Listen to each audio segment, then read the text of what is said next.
Al-Quran dipelihara oleh Allah Ta'ala. Beza dengan kitab Nabi-Nabi zaman dahulu. Kitab Nabi-Nabi zaman dahulu sudah dipindah, sudah diubah, sudah diselewengkan. Ada Quran tak boleh diselewengkan.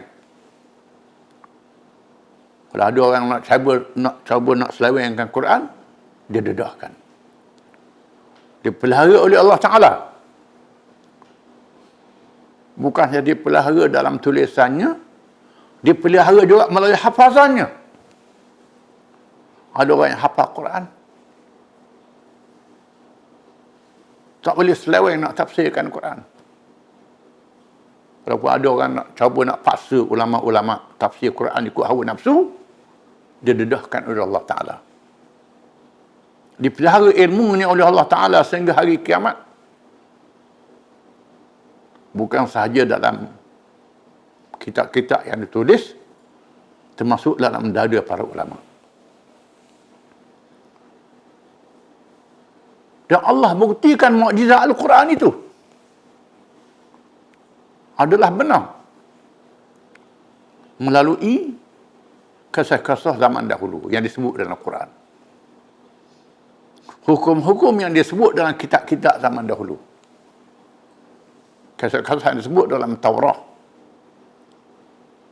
disebut dalam Injil, disebut dalam kitab-kitab zaman dahulu. Kisah umat-umat yang mulia, yang baik akhlaknya. Kisah umat-umat yang dibencanakan kerana zalim, kerana jahat, disebut dalam Quran. Sebahagiannya ada bukti kenyataan sejarah. Sama ada yang dilihat di atas muka bumi atau yang digali. Kisah taufan Nabi Nuh, kisah kaum Ad, kaum Samud, kisah Fir'aun, kisah Raja Namrud, kerajaan Babylon. Ada tanda-tanda dan bukti sejarahnya dipaparkan. Walaupun memakan masa ribu-ribu tahun sebelum kelahiran Nabi Muhammad SAW. Kisah-kisah itu bukan saja disebut dalam kitab-kitab zaman dahulu, benar apa yang ada dalam Quran. Bahkan disebut dalam penulisan ahli-ahli sejarah. Bukti sejarah yang dapat diteroka pada hari ini. Termasuklah ilmu angkasa lepas, tentang matahari, tentang bumi, tentang bulan, bintang-bintang cakrawala, awan-awan di langit, disebut dalam Quran.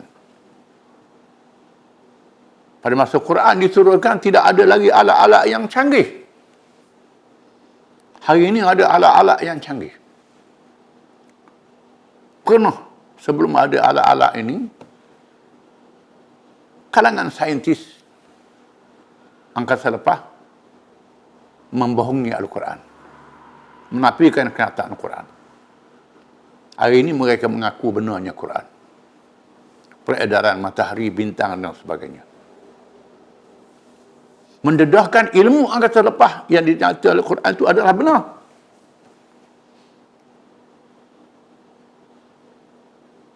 Perkara berkait dengan kehidupan manusia, politik, ekonomi, kita menyaksikan berbagai-bagai teori, berbagai-bagai ideologi yang cipta untuk menangani menyelesaikan masalah kehidupan manusia. Kita menyaksikan keruntuhan komunisme, sosialisme, dan tanda merudumnya liberal kapitalisme, ideologi ciptaan manusia. Setelah kita menyaksikan kemusnahan agama-agama yang lain daripada Islam, terdedah penyelewengannya, agama-agama itu sesat dan tak betulnya, sehingga banyak pengkaji-pengkaji perbandingan agama, kalau kaji dengan ikhlas, masuk Islam. Bahkan banyak kalangan pengkaji agama asalnya nak lawan Islam, nak bermusuh dengan Islam. Bila kaji dengan ikhlas, diberi hidayah oleh Allah Ta'ala.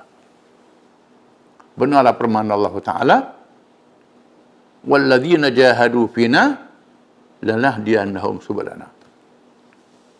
dan orang-orang yang bersungguh pada jalan kami nak cari kebenaran, kami tunjukkan kepada jalan-jalan kami untuk menuju kebenaran itu.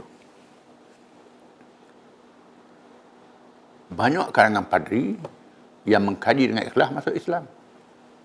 Kalangan missionary nak mengembangkan agama, kaji Islam, masuk Islam.